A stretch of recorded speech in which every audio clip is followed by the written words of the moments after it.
नाज़रीन किराम अस्सलामु अलैकुम वरहमतुल्लाहि वबरकातुहू।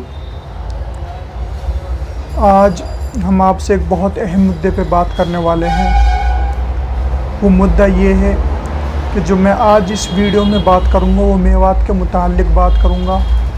एक वीडियो है जो बहुत ही वायरल हो रही है, उस वीडियो के मुताल्लिक़ बात करूँगा।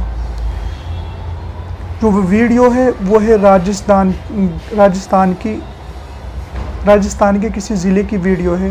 वो इमाम और मुअज़्ज़िन से मुताल्लिक़ है।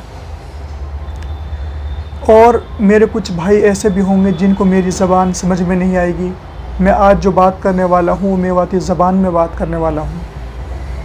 देखो भाई, जो आजकल मेवात के अंदर जो हालात हाँ सभी उनसे वाकिफ़ हाँ कि इमाम और मुअज़्ज़िन, इमाम साहब की मौल साहब की हमारी मस्जिदन में कहा औकात रहवे और हम उनने कैसी गिरी नज़रन से देखा।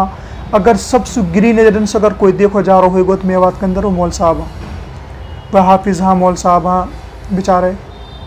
मैं कैसे ना कर हर कोई ऐसे रहे मगर कुछ बनते ऐसा बहुत गिरी नज़र से देखा कि नहीं मेवात में जो मुल्ला जी इनकी वजह से हालात ख़राब है, इनकी वजह से सब कुछ हो रहा है। ऐसा कुछ ना है मेरे भाइयों। हालात इंसान सबसे पहले अपनी गिरवान में झाँके फिर दूसरे तंबी करे।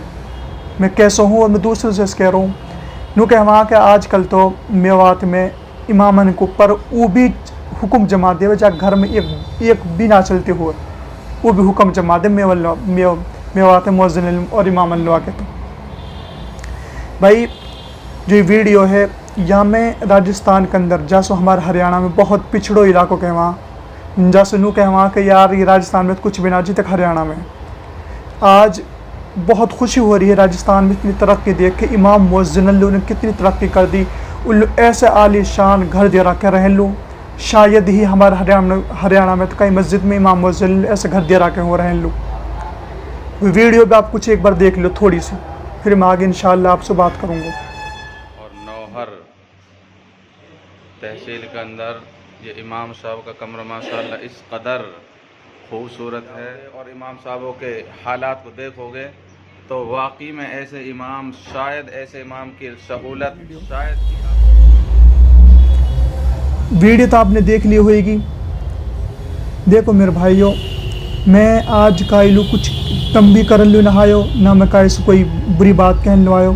बस मैं तो आज इमाम मुअज़्ज़िन के ऊपर कुछ बात करूँगा। भाई जो बेचारे इमाम मुअज़्ज़िन है भी कि इंसान यहाँ, इनके भी औलाद है, बालक बच्चा, बीवी भी है, सब कुछ है बेचारे इनको। मगर उन लोग का हद अवाम बात में आजकल इमाम लोग बस ज़्यादा से ज़्यादा 60-70 मन्नात दे देंगे साल में, वो भी साल में, और महीना में 1500 से 2000 रुपये दे देंगे। न सोच इंसान यार आजकल का आज के दौर में इतनी एक महंगाई को दौर है, 1000-2000 में वो कहाँ रहो सोचना चाहिए इंसान है। 1000-2000 में कसु खर्चा चलेगा। और जो देवा उनसे पूछ के देखा यार कहा नाम तेरे बेटा तू कितनों कमा रहा हो महीना, हम लोग कहेंगे 30-40 हज़ार कमा रहा हूँ। फिर उन पूछेंगे कैसे खर्चा चल रहा हूँ, कहेंगे यार 30-40 हज़ार भी कम पड़ रहा है मान लो। तो मेरे भाइयों जैसे वे हाँ, जैसे उनका घर आ ऐसे हमारे भी घर आ, जैसे उनके बालक बच्चा ऐसे हमारा बालक बच्चा भी हाँ। तो यह वजह से मेरी आपसे मेवात भाई से एक रिक्वेस्ट है, मेवात के जितने भी लोग समझ से एक रिक्वेस्ट है, गुजारिश है, बेचारे उनकी कदर करो, उनकी कदर करनी चाहिए। अरे इमाम हाँ वह अल्लाह की बारगाह में हम उनके पीछे खड़े हो रहा, सबसे बड़े बादशाह की बारगाह है वह, उनके पीछे हम खड़े हो रहा। जब उन लोग हम तनख्वाही कुछ ना दे रहा तो हमारी नमाज ने कैसे कबूल करवा लेंगे, हिसाब लगा के देखो। अरे जो इमाम नमाज पढ़ा रहो, अब नमाज पढ़ा रहो और वह बेचारा बालक हूँ पैसा को मुतालब कर रहा, चीज़न की बहू मुतालब कर रही है, तो वो वाक दिमाग वाक नमाज में होएगो या फिर वाको अपने घर दिमाग होएगो। या वजह से मेरी एक रिक्वेस्ट है आपसे, थोड़ी बहुत ना जितनी कहीं मस्जिद में हो सके थोड़े बहुत इमामन बेचारे की तनख्वाह बढ़ाओ, उनकी कदर करो। अरे ये आलिम ही हाँ जो आजकल जो लोग आलिमन की बुराई कर रहे हैं ना, जो इन्हें बुरा समझ रहे हैं, जो इनकी तौहीन करेगो इन्हें बुरा समझेगो, उन पे अल्लाह की ऐसी लानत है। ऐसी बात सुनी गई है, ऐसी बात पढ़ी गई है किताबन में कि उनकी 7 पुस्तन में भी, उनकी कान खोल कर सुन ली, उनकी 7 पुस्तन में भी कोई आलिम हाफिज़ पैदा ना हो सके। अरे महरूम हो जाएंगा आलिम हाफिज़न से।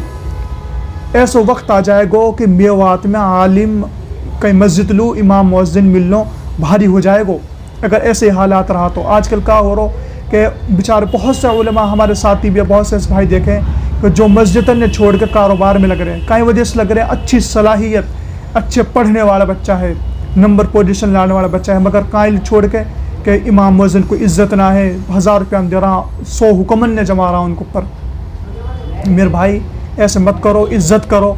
जब हम काय की इज़्ज़त करेंगे तो हमारी भी कोई इज़्ज़त करेगा। और हमारे लिए बहुत ज़रूरी है कि इमाम मुअज्जिन कुछ कदर करा, उनको कुछ ख्याल करा, उनको कुछ तनख्वाह बढ़ावा, उनके भी बेचारे के खर्चा, हाँ उनके भी बहुत से अखराजात, घर के अखराजात। वैसे मेरे तो आपसे एक गुजारिश है, वैसे ये है कि भाई इमामन की कदर करी जावे, जा गाँव में भी हो भाई, जो भी हुए थोड़ी बहुत हो सके, अगर तनख्वाह ना दे सको तो 150-500 रुपये की वैसी मदद कर दे, चल कोई बात ना, बेचारी माँ में जब भी तुम्हारा हमारे 1000-2000 रुपये नहीं चले जावा कहीं और बेचारा अपनी माँ मदद कर देंगे तो बहुत हुएगा वालू। ठीक है भाई, कोई अपने दिल पे बात मेरी बुरी मत लियो। मैं तो एक बेचारा उनकी मुताल्लिक़ कुछ थोड़ी सी बात कही है, मैं वीडियो देख रहा हूँ राजस्थान की है, बहुत अच्छा कर रहा कौन बेचारे ने अपने इमाम मुअज्जिन बहुत बढ़िया सहूलत दे रहे हैं, तनख्वाह भी अच्छी दे रहे हैं। जमीयत उलमा हिंद फरीदाबाद की हूँ कई दिन सुठेरी पड़ी है और उन्हें देख रही हालात ने कैसा हालात है, बहुत अच्छा हालात है माशाअल्लाह अल्हम्दुलिल्लाह। बहुत खुशी हुई है बातें देख के। और हमने भी अपने हरियाणा के अंदर ऐसा ही माहौल बनाना पड़ेगा, अच्छी तनख्वाह, अच्छे मुअज्जिन।